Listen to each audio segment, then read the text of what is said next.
का घराण्याचं नाव बदनाम करताय? कशासाठी? एवढं काय सोनं लागलं त्या मुलीला? तिच्यासाठी तुम्ही स्वतःची माणसं, स्वतःचं घरदार सोडलं? अहो, टीव्हीने रचलेला डाव आहे, त्यात एवढा सहजपणे अडकलात तुम्ही? सगळं जग हसतंय तुम्हाला.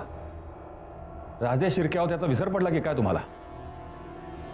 तेच नाव आम्हाला विसरायचंय भैयासाहेब, आणि स्वतःच्या मेहनतीने आम्हाला आमचं अस्तित्व सिद्ध करायचंय. निव्वळ मूर्खपणा आहे. का त्या म्हाताऱ्याच्या नादी लागलाय कोण जाणे? अहो, तुमच्या अशा वागण्यामुळे साईमा आजारी पडल्यात. खाणं पिणं सोडलंय त्याने. आमच्यासाठी नाही, पण निदान साईमांसाठी तरी घरी परत या.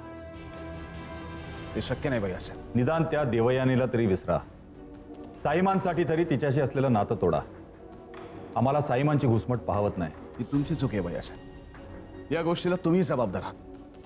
आणि साईमांना आमची काळजी केव्हापासून वाटायला? आजही तुम्ही आम्हाला इथे भाऊ म्हणून बोलवलं नसून स्वतःच्या बदनामीला घाबरून तुम्ही आम्हाला बोलवलंय. किती दिवस आम्हाला आमच्या पायात पाय घालून पाडाल? जोपर्यंत आमच्या ताकद आहे भैयासाहेब, तोपर्यंत आम्हीही लढू. कोणाशी? म्हणजे तुम्ही आमच्या विरोधात जाणार तर ठीक आहे. तर मग बघूया या शहरात तुम्ही स्वतःची ओळख कशी काय निर्माण करू शकता. आम्ही काय करू शकतो याची तुम्हाला कल्पना आहेच. आजही आमच्या शब्दाला मान आहे. ठीक आहे भैयासाहेब. एवढी चॅलेंजेस आम्ही स्वीकारली, त्यात अजून एक चॅलेंज. आम्ही लढू शेवटपर्यंत, आणि तेही कोणाच्याही मदतीशिवाय. आम्हाला असं वाटतं तुमचं बोलून झालं असेल तर तुम्ही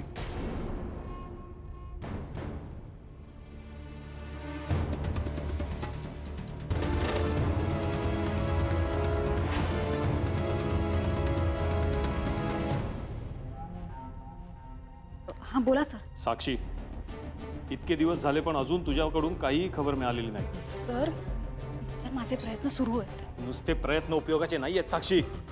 आय वॉन्ट रिझल्ट्स. साक्षी, आपल्याकडे वेळ फार कमी आहे. राज ज्या लोकांबरोबर काम करतोय ते लोक एका मोठ्या आतंकवादी हल्ल्याच्या तयारीत आहेत. त्यांचा हा कट वेळीच उघडकीस नाही आणला तर मोठा अनर्थ होईल. तुला कळत नाहीये का? हे बघा सर, ज्या गोष्टीचं तुम्हाला टेन्शन आहे ना, तितकंच मलाही टेन्शन आहे. पण सर, माहिती काढण्यासाठी काही लिमिट्स आहेत ना. हे बघ साक्षी, तू मला आजच्या आज येऊन भेट. सर पण कसं शक्य आहे? राजला संशय आला तर? हे बघ साक्षी, तिथून कसं बाहेर पडायचं ते तू ठरव. बी स्मार्ट. पण आपल्याला आज भेटणं गरजेचं आहे. ठीक आहे, मी प्रयत्न करते. बरं, भेटायचं झालं तर कुठे भेटायचं? हे बघ, तू फक्त तिथून बाहेर पड. तुला कुठे आणि कसं भेटायचं ते मी सांगेन. ठीक आहे सर. Bye bye.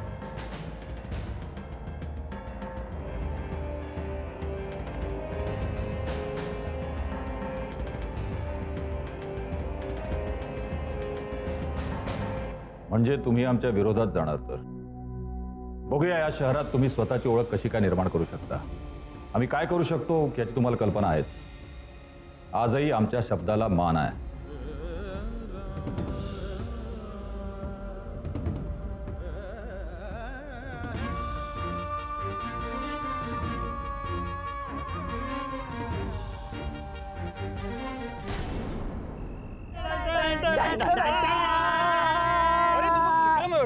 गाड़ी रुकाओ रुकाओ गाड़ी. अरे अरे विक्रम,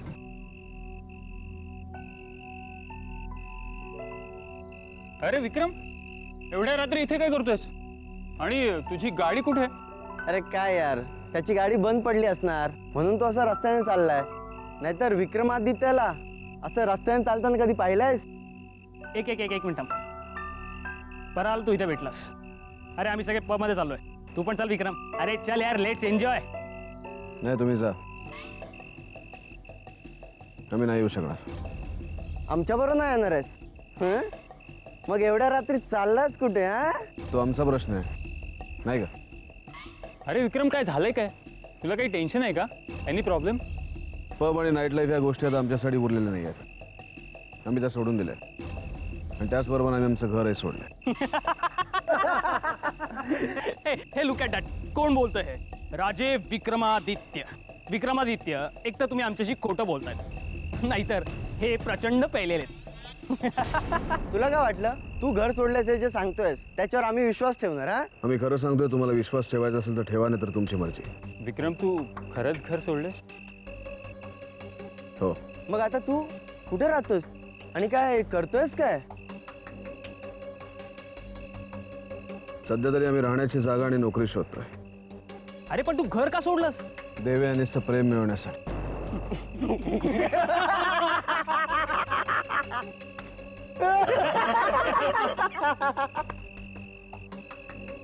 विक्रम तुझी तब्येत तर ठीक आहे ना? हा? की कुठल्या तरी पिक्चरची एखादी मस्तपैकी स्टोरी रंगून आम्हाला सांगतोयस? ऐका ऐका, विक्रमादित्य राजे शिर्केंनी देवयानीसाठी घर सोडलंय. ती देवयानी जिला तुम्ही कधीतरी फसवलं होतं. हॉटेलमध्ये एक रात्र सुद्धा घालवली होती. मला वाटतं तुम्हाला आणखीन काही रात्री घालवायच्या आहेत.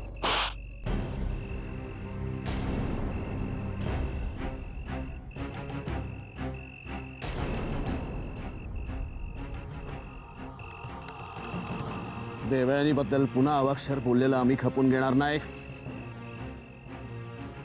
देवयानी ती मुलगी आहे जिच्यावर आमचं प्रेम आहे आणि जी आमची होणारी बायको आहे. पुन्हा जर तिच्याबद्दल काही वाईट बोललं तर यापेक्षा वाईट अवस्था आम्ही तुझी करू. लक्षात आलं? आणि तुमच्यासारख्या फालतू मित्रांची आम्हाला गरज नाहीये. राहू दे राहू दे, तुझ्यासारख्या मित्रांची पण आम्हाला आता गरज नाही राहिली. आता राहिलायच तरी कोण आता? ना राजे शिर्के, ना कंपनीतला MD. होय की नाही रे? त्याच्यासारख्या रस्त्यावरच्या भिकाऱ्याची कोणाला गरज आहे? पैसे नाही खिशात आणि पब आणि डिस्को आउटडेटेड झालेत म्हणे. चला रे, आपल्याला उशीर होतोय. ड्रायव्हर गाडी स्टार्ट करा.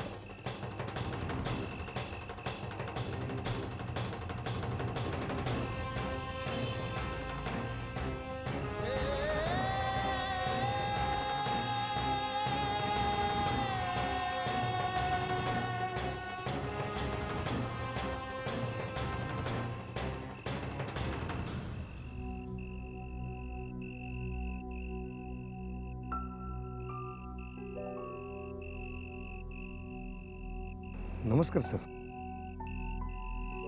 सर मी राम पालव, तुमच्याच कंपनीमध्ये स्टोअरला कामाला आहे. काय काम होतं?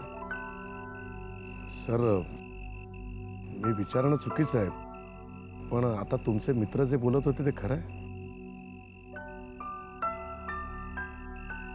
खरं आहे. सर मग इतक्या रात्री तुम्ही कुठे जाणार?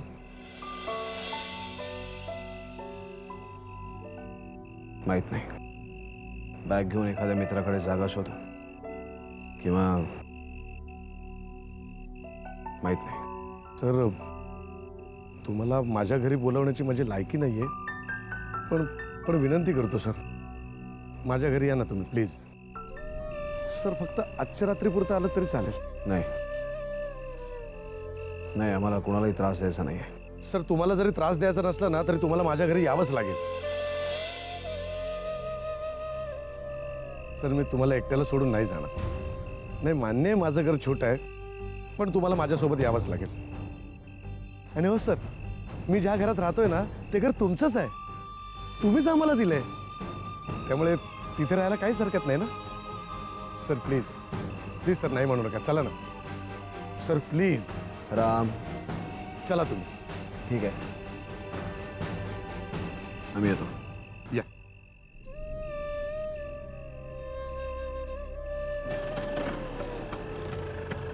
बस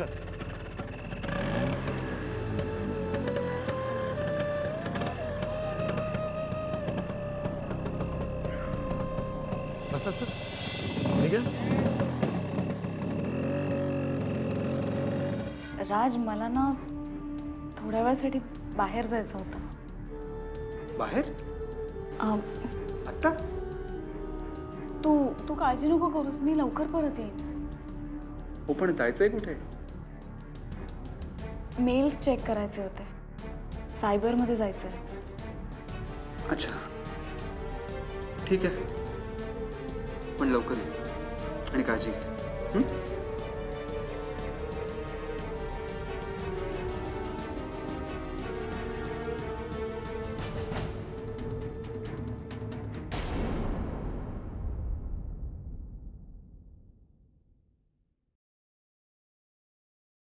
रणवीराचे हे काय एकटेच आलात?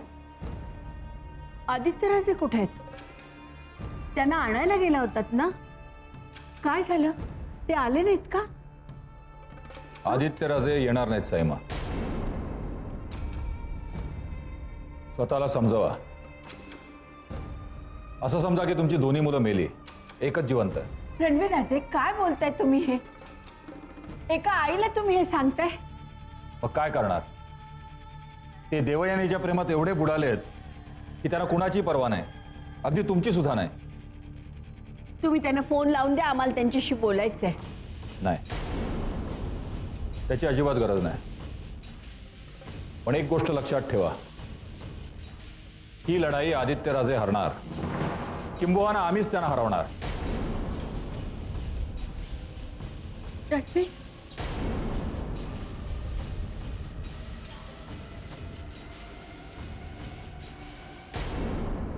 हे बघ साक्षी, तुला दिलेलं काम खूप कठीण आहे याची कल्पना आहे मला, पण काही झालं तरी तुला ते पार पाडावंच लागेल. सर, त्या अतिरेक्यांबद्दलची माहिती आपल्याला फक्त राजकडूनच मिळू शकते आणि म्हणूनच मी त्याला माफीचा साक्षीदार बनवण्याचा खूप प्रयत्न करते. पण राजच्या बाबतीतलं तुम्ही मला दिलेलं वचन विसरला तर नाही आहात ना? नाही विसरलोय.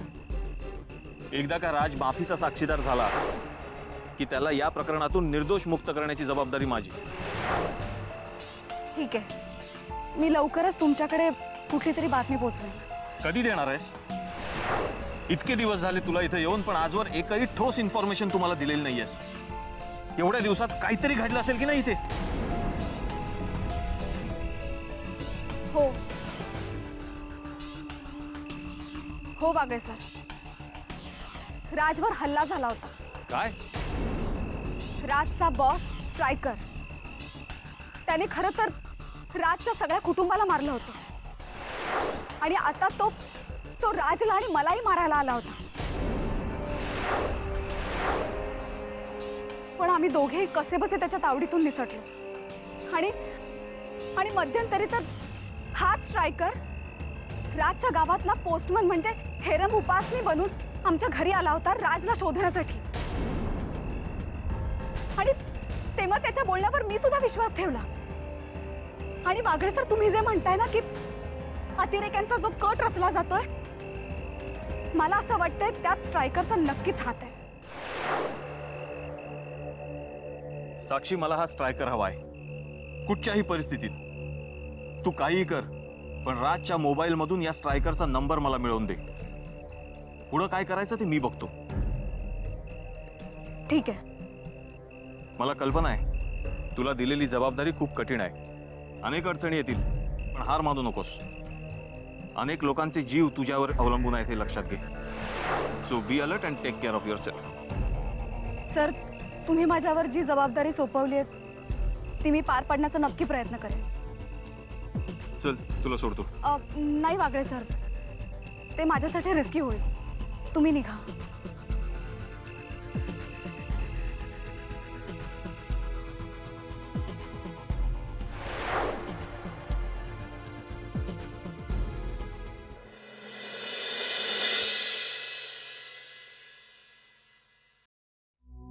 यस.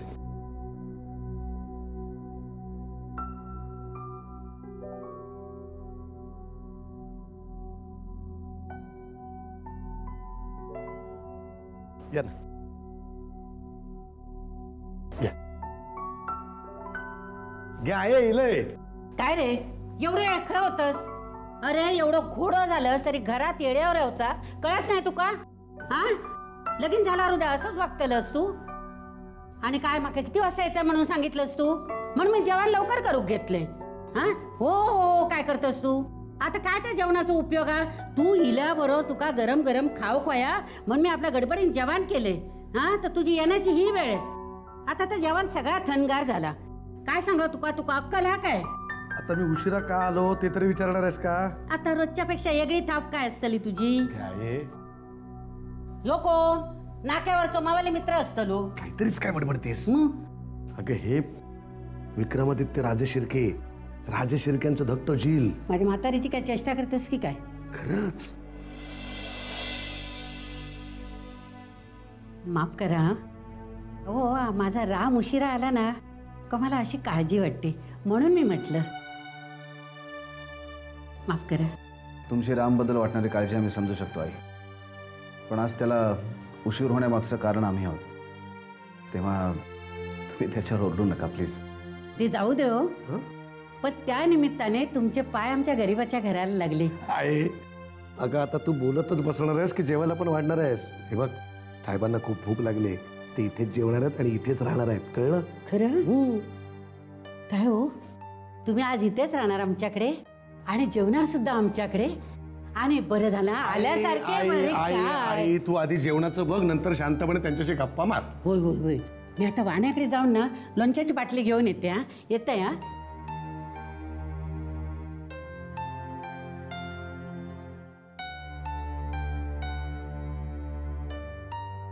सॉरी सर, माझी आई म्हणजे ना नशीबवान आहेस राम, एवढं तुझ्यावर प्रेम करणारी आई तुला मिळाली.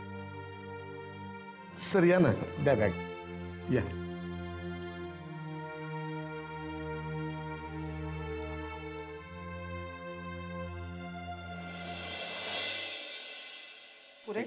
हो बस. बाबा कुठे आहेत? त्यांना नाही जेवायचं का? अहो रात्रीच्या वेळी हल्ली बाबा जेवतात कुठे? एखादं फळ दूध आणि औषधं घेतात आणि झोपतात.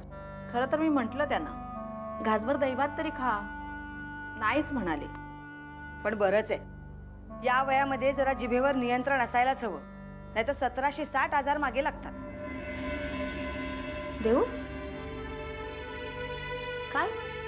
अगं जेव ना, तुझ्या आवडीची भाजी केली आहे, चल जेव चल. नको आई, भूक नाही आहे, पोटात कसं तरीच होत आहे. देव तुला बरं नाही वाटत आहे? अगं मग आधी सांगायचं नाहीस का? तेव्हा ना औषध आणलं असतं आपण. अगं नाही, म्हणजे एवढं काही होत नाहीये. ते संध्याकाळी थालीपीठ खाल्लं होतं ना, म्हणून पोट जरा जड झालंय, तेवढंच. काळजी नको करूस. नक्की थालीपीठामुळे जड झालंय ना, का आणखीन काही?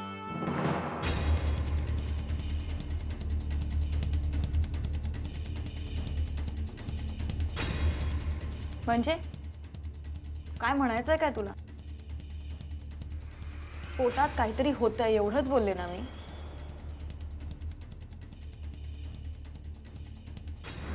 आई आता मला जेवायची इच्छाच नाहीये, मी नंतर जेवेन. देऊ का देऊ? तिला काय झालं? ते ताट द्या. आपल्या घरात ना कोण कसं वागेल याचा भरोसा नाही, जो तुम्हा आपल्याच विश्वात असतो. मला माहिती देऊ का जेवत नाही ते, पण अभिलाषा तू समजतेस ना तसं काहीच नाहीये. आणि मुळात बोलताना 10 वेळा विचार करावा. आपल्या बोलण्यामुळे समोरच्याला वाईट नाही ना वाटणार याची काळजी घ्यावी. त्यामध्ये म्हणा मी तुला काय सांगतोय. बरोबर, नेहमी मीच चुकते ना.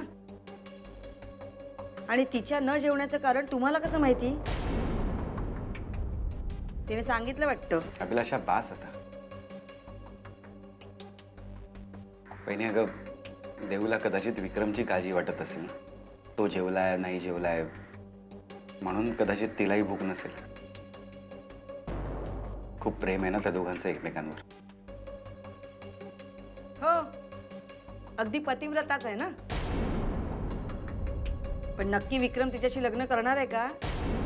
का त्याच्या विचारात ही आयुष्यभर उपाशी राहायची? अभिलाषा तू काय बडबडतेस? बरं राहिलं, जेवून घ्या. उगाच जेवणावर राग नको. वहिनी भाजी वाढू? नको.